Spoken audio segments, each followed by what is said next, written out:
What is up, my beautiful people? Hope you're all having a tremendous day. Exile451 here with yet another daily dose of Reddit Happy. It's Thursday, so you know what that means. We're going back into r/AskReddit for some hilarious stories that I'm sure are gonna make you laugh. So sit back, relax, and enjoy the video. Okay, so the AskReddit question was, people of Reddit, what happened during your childhood that was so hilarious, even thinking about it today can make you suddenly burst into laughter? And let me tell you, there are some really funny ones here. Someone gave me a real boomerang when I was 11, which was my favorite thing. We lived in a semi-rural area, so there was plenty of room to throw it around without it getting damaged or it damaging anything. Anyway, if you're really skillful with these things, apparently you can get them to come back to you. I wasn't a good throw, so I was constantly throwing, running, and picking it up, then throwing again. One day, the planets aligned. I pulled my arm back and flung it as hard as I could. It was a big throw, a beautiful throw. I watched it go up and circle, spinning. It circled perfectly and started heading straight back at me. I was mesmerized. It clocked me right in the nose and knocked me off my feet. I had to walk home covered in blood. Mom thought it was hilarious. I don't remember ever throwing it after that. Can't say I blame you. And then there's a comment here. My family has a story that relates to this. When my big brother was also around 11, he found a boomerang in our grandparents' backyard. When we got home from the trip, my dad took us to our elementary school's soccer field to try it. At this point, my brother hasn't even gotten to use it once. And my dad tells us about how when you throw it, it will come back to you. Well, he winds up and whips it out into the forest behind the field instead of across the giant soccer field. We all stood there in complete silence for about a minute, and when it didn't come back, we all just turned without saying a word and walked to the car and left. We didn't talk until we got home. To this day, my brother and I die of laughter when we talk about the boomerang he never got to use, and my dad is still embarrassed by it. And it landed in some other grandparent's backyard, starting the cycle all over again.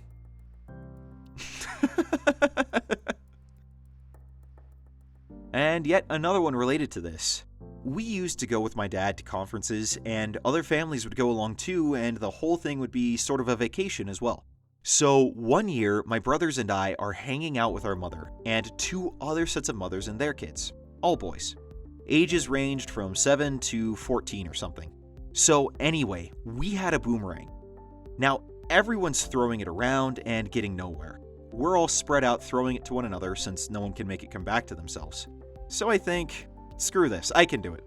And whip the thing as hard as possible. It sails way up into the air in a beautiful arc. Only it doesn't come back to me. Instead, it sails down, as if in slow motion, towards one of the youngest kids in our group. He's looking at the ground, and a yell causes him to look up just in time for the boomerang to hit him square on the forehead. It was a beautiful, sensational headshot. There was blood, and he was dizzy. His older brother took off his t-shirt to wrap it around his head and stop the bleeding. Then we put him in his younger brother's stroller and wheeled him away. It was like a scene out of Braveheart or something. He went to the hospital to get patched up and was fine. My biggest regret is not yelling, "Boom! Headshot!" immediately after the incident. I'm not sure how appreciated it would have been. I mean, obviously, yes, totally appropriate, but,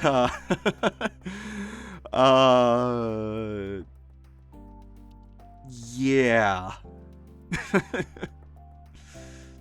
One day, my uncle couldn't find the chocolate syrup in our refrigerator. It was stuck to the back of the milk, so every time he took the milk out to look behind it, the syrup would go right along with it.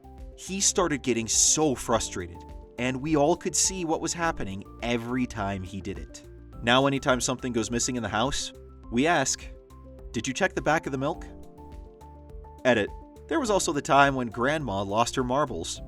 She was just sitting there one day and said, "You know what I can't seem to find?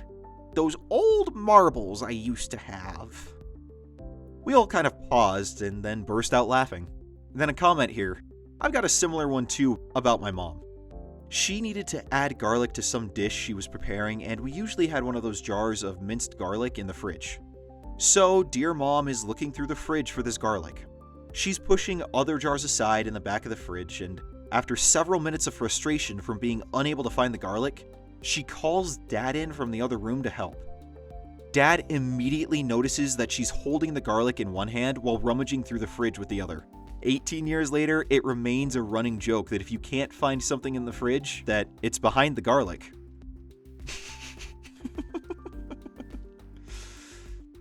When I was in 8th grade, my best friend Nate and I each had our first real girlfriends, and were really into this making out thing that we had just discovered. Nate's mom was an English teacher at the school and had her own classroom. She was out for the day at a conference, so Nate had the idea to sneak out of lunch and bring our girlfriends up to his mom's empty classroom for some tonsil hockey time. Things go as planned, we bring the girls up to his mom's classroom and get to making out in opposite corners of the empty classroom. What we had somehow failed to remember was teachers have substitutes when they're not at school. The door opens and this guy walks in, turns on the light, and is as surprised as we are, and yells, "What are you doing?" Neither Nate nor myself were used to getting in trouble, and Nate was very caught off guard and responded, "It's okay, I'm my mom's son." He was trying to get across that he was allowed to be here because it was his mom's classroom, but all that came out repeatedly was, "It's okay, I'm my mom's son." Well, yes, I mean, technically, every boy is their mom's son. So, you're not inaccurate. The relevance is debatable, but it's not an inaccurate statement. And a related one here. That's hilarious. That reminds me of the time a few friends and I were caught cutting school. During the school day, school security and police would drive around in vans picking up students who were cutting. We saw one of these vans and sprinted into an alley and into someone's yard. Except, someone was out there mowing their lawn. He stopped, surprised, and looked at us.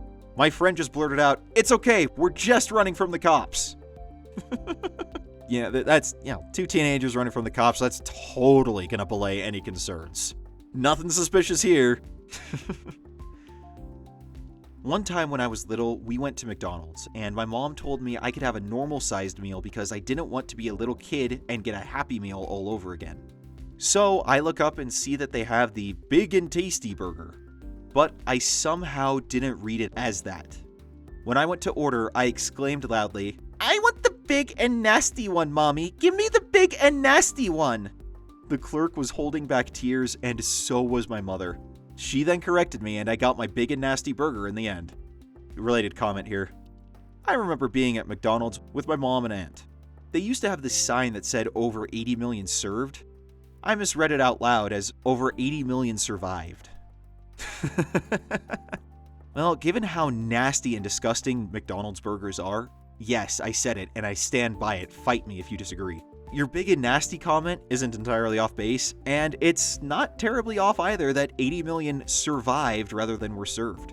Seriously, McDonald's beef is gross, as is most fast food beef, except In-N-Out. They are by far the most amazing fast food beef out there, though I may be just a little biased because I did grow up in California, so yeah. We weren't supposed to watch TV when we got home from school, but both my parents worked, so it was a rule that was impossible to enforce. So whenever you heard the garage door open, signaling my mother arriving home, you had to turn off the TV and look busy. She was obviously never fooled, because she's not an idiot. At some point, this turned into a game where my teenaged brothers would hide from her, and it made my mom laugh really hard. They would shove themselves into cabinets, under beds, or under desks, etc. My brother once hid by laying flat on the couch in front of the half wall between the kitchen and family room. She must have heard him because she creeped up and peeked over out of his sight line. For some reason, she was feeling punchy, so she laid down on top of the half wall and just rolled herself off the wall and on top of my brother, who had no idea she was there. It was the most ridiculous thing I had ever seen her do. Now, it's the small little memories like that that make life just so enjoyable. And a follow-up comment to that, though. My grandma used to lock up the TV plug in a little cage so that my dad and his siblings wouldn't watch TV instead of doing their homework. But my dad had a genius solution. He found a screwdriver and some other stuff that could reach through the cage bars, dismantled the TV plug, shook out all the parts through the cage bars, and then reassembled everything back. He liked to tinker around with things from a very young age, and he's now working as an engineer. Go figure. He managed to do this for a long time until my grandma came home early from work one day and found everyone sitting around the TV. She was so shocked because she had brought the cage key with her to work. Side note, they never told her how they did it. My grandma only found out when my dad, now an adult, recounted the story at a family dinner and told her how he did it, and we all had a good laugh about it. I remember when I discovered that when I wore satin PJs, I could slide on satin bed sheets. This was so cool and fun to 10-year-old me, and I had to call my mom in to come and watch me. She comes into the room, and I run as fast as I can onto the bed and slide across it. And then continue sliding off the bed and landing in the open wardrobe upside down. I was laughing and crying at the same time, and I still get teased for it. When I was 6, my grandpa took me into a large department store to shop for some new clothes. I was utterly bored and uninterested and did the kid thing and hid in some clothing racks. Well, one thing led to another, and I ended up knocking over a rack. Would have been bad enough by itself, but the store had all of their clothes racks lined up just right to create what my immediate family calls the Great Domino Racks. Every rack in the men's section knocks into another and another and another until the whole section is in ruins. My grandpa was so mad. I'm surprised I'm alive today. Looking back, I feel like it must have looked like a cartoon.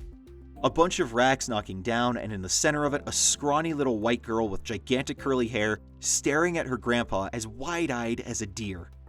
Makes us all laugh still, though. Yeah, that's some real Hanna Barbera stuff right there. That was r/AskReddit, and if you want more funny or uplifting AskReddit content, then feel free to check out the playlist link in the description below. Now you guys go out there, have a great day. I will see you all tomorrow. Until then, I'm Exile451. Stay beautiful, people.